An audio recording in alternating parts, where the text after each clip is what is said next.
ओम साई राम। कल 19 वर्षों के बाद विजयदशमी और श्री साई समाधि दिवस का दुर्लभ महासंयोग आ रहा है।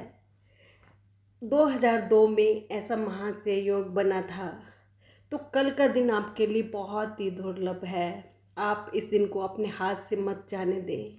आप जितना भी हो सकता है इस दिन बाबा को याद करें, बाबा के मंदिर जाएं, बाबा का पाठ करें। अपनी सुविधा के अनुसार जैसे भी बाबा को याद कर सकते हैं वैसे करें, पर सच्चे मन से करें। इस दिन बाबा आपकी जो भी मनोकामना है वो पूरी करेंगे। मैं आपको बाबा के समाधि के बारे में कुछ बातें बताती हूँ, जिसके सुनने से भी आपको बहुत लाभ मिलेगा। आप मेरे इस वीडियो को पूरा सुने और बाबा के बारे में जानें। बाबा शिरडी के रहने वाले बड़े तकदीर वाले थे। उन्होंने बाबा के संग 50 साल से भी ज़्यादा समय गुजारा। 1918 ईस्वी में दशहरे के दिन जब मंगलवार था, तब भरी दोपहर में बाबा ने इस दुनिया से पर्दा किया। लेकिन उससे भी 2 साल पहले बाबा ने इस बात का इशारा कर दिया था। 1916 ईस्वी में दशहरे के दिन ही बाबा शाम का घूमना पूरा करके मस्जिद लौटे। उस वक्त मौसम खराब था, बाहर बादलों का कड़कना और बिजलियों का चमकना शुरू हो गया। इधर बाबा को अचानक ही बहुत ज़्यादा गुस्सा आ गया। बाबा गुस्से में तमतमा गए। उन्होंने अपने सर पर से जो कपड़ा था उसको भी और कफनी और लंगोटी को भी निकाल के सबको धुनी में डाल दिया। इससे धुनी की आग भी बहुत तेज हो गई। ये सब इतना तेजी से हुआ कि लोग भी हैरान होकर ये बाबा की नंगी सूरत देखकर डर गए। बाबा गरज कर बोले, देख लो, आप सब लोग देख लो, मैं हिंदू हूँ या मुसलमान। सब लोग अपना अपना वहम दूर करो।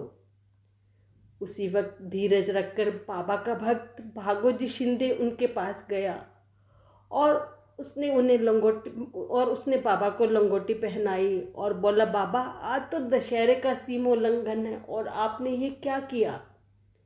तब बाबा उसे बहुत गुस्से होते हुए बोले कि आज मेरा भी तो सीमोल्लंघन है। उसके बाद बाबा वैसे ही बड़ी देर तक धुनी के पास खड़े रहे। वह दिन बाबा का चावड़ी में जाने का था, लेकिन सब लोग सोच में पड़ गए कि बाबा आज चावड़ी जाएंगे या नहीं। देखते देखते रात के 9 बज गए, 10 बज गए, 11 बजने में थोड़ा सा समय रह गया था, मगर बाबा के शांत हो जाने का कोई आसार ही नज़र नहीं आ रहा था।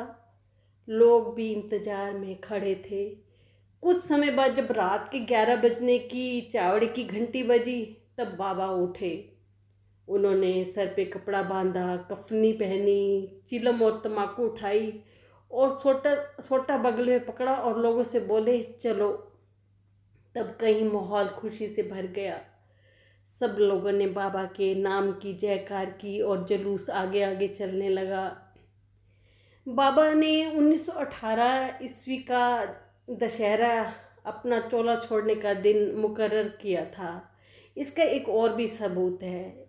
एक बार बाबा के भक्त रामचंद्र पाटिल किसी बीमारी की वजह से बिस्तर पर पड़ गए और वो अपनी बीमारी से इतने तंग आ चुके थे कि वो जीना भी नहीं चाहते थे। तो ऐसे में एक रात बाबा उनके बिस्तर के पास प्रकट हो गए। उन्हें देखकर पाटिल ने बाबा के चरण छुए और बड़ी बेसब्री से कहा कि बाबा, मैं तंग आ चुका हूँ इस बीमारी से। आप ही बताइए कब मुझे मौत गले लगाएगी, कब मौत मुझे इस बीमारी से छुटकारा देगी।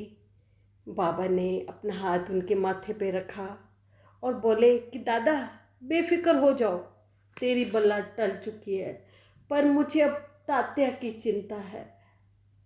तात्या 2 साल बाद दशहरे के दिन तात्या को मौत का बुलावा आ जाएगा, मगर तुम ये बात ना तात्या से मत कहना, वो डर जाएगा, क्योंकि मौत से तो प्यार कोई भी नहीं करता। और ये कहकर बाबा गायब हो गए। रामचंद्र पाटिल को तो बीमारी से आराम मिला और वो अपने काम काज में लग गए। इस बात को 2 साल बीत चुके।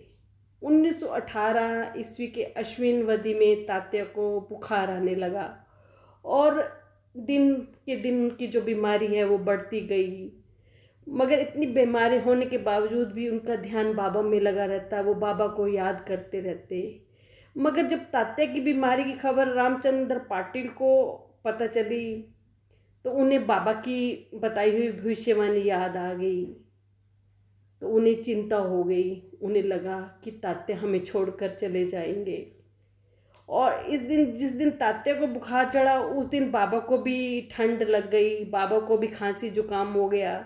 जैसे जैसे तात्या की बीमारी बढ़ने लगी वैसे वैसे बाबा की बीमारी भी बढ़ने लगी। ऐसे में दशहरे का दिन आ गया। उस दिन सवेरे तात्या जिंदगी की घड़ियां गिनने लगे, तात्या की तबीयत बहुत ख़राब हो गई। इधर मस्जिद में भी बाबा बेहाल हो गए।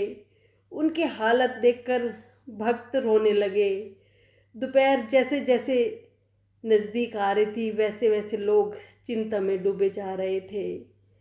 बाबा ने अपने सभी भक्तों को देखा और बाबा बोले कि तुम सभी लोग अपने घर जाकर खाना खाकर फिर आना। वैसे तो खाने पर किसका मन लगना था, बाबा इतने बीमार थे। पर उन्होंने बाबा से कहा भी कि हम नहीं जाते, लेकिन बाबा ने किसी की नहीं सुनी और उन सबको ज़बरदस्ती घर भेज दिया। थोड़े समय बाद बाबा ने लक्ष्मी को बुलाया और बाबा ने लक्ष्मी को 9 सिक्के दिए। और भैया जी अप्पा कोते तो बाबा के पास ही थे। बाबा ने उन्हें बुलाकर और उनकी गोद में बाबा ने सिर रखा और बाबा बड़े सुकून के साथ बाबा ने दम तोड़ दिया।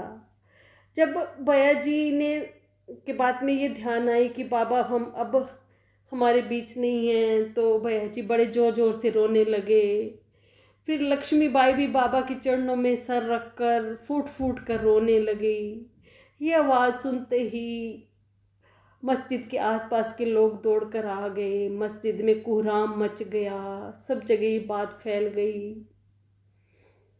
बाबा की जिंदगी तो लोगों की भलाई के लिए थी, उन्होंने हमेशा दूसरों का भला किया था।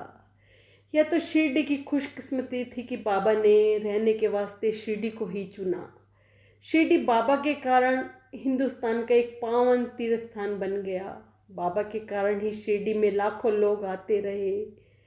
बाबा के पास जाति धर्म, अमीर गरीब, इंसान हो जानवर हो, गरीब पंडित, बाबा इन सब लोगों के साथ प्यार से मिलते थे। बाबा किसी के साथ कोई भेदभाव नहीं करते थे।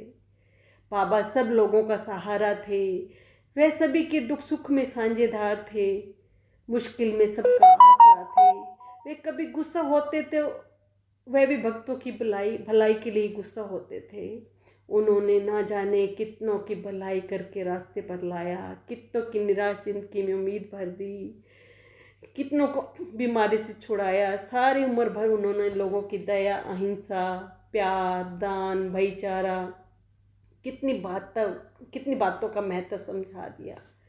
लोगों का एक मेला हमेशा मस्जिद में लगा रहता। मस्जिद हर दिन रोज फली फूली लगती। जो रामचंद्र पाटिल जी थे वो सोच रहे थे कि बाबा ने जो तात्या की जो जिंदगी थी ना उसको बचा दी और बाबा उसकी जगह चले गए। तात्या की बल्ला बाबा ने खुद उठाकर बाबा ने उसे जीवन दान दे दिया। अब रामचंद्र पाटिल समझ गए थे कि बाबा ने जो तात्या के बहाने खुद की दुनिया छोड़ने की बात कही थी, लेकिन बाबा चाहे अब हमारे बीच नहीं है, पर अब भी बाबा निराकार रूप में हमारे आसपास हैं। बाबा का एहसास हमें हमेशा महसूस होता है। साईं भक्तों को कभी लगता ही नहीं कि बाबा उनके बीच नहीं है। हमेशा वो बाबा को अपने आसपास महसूस करते हैं। बाबा दीन दुखियों के लिए माँ बाप से भी बढ़कर हैं। बाबा के भरोसे कितने ही लोग जिंदगी की मुसीबतों से पार हुए। बाबा सबकी सुनते हैं। बाबा, आप अगर सच्चे मन से बाबा को पुकारोगे तो बाबा हमेशा सबके साथ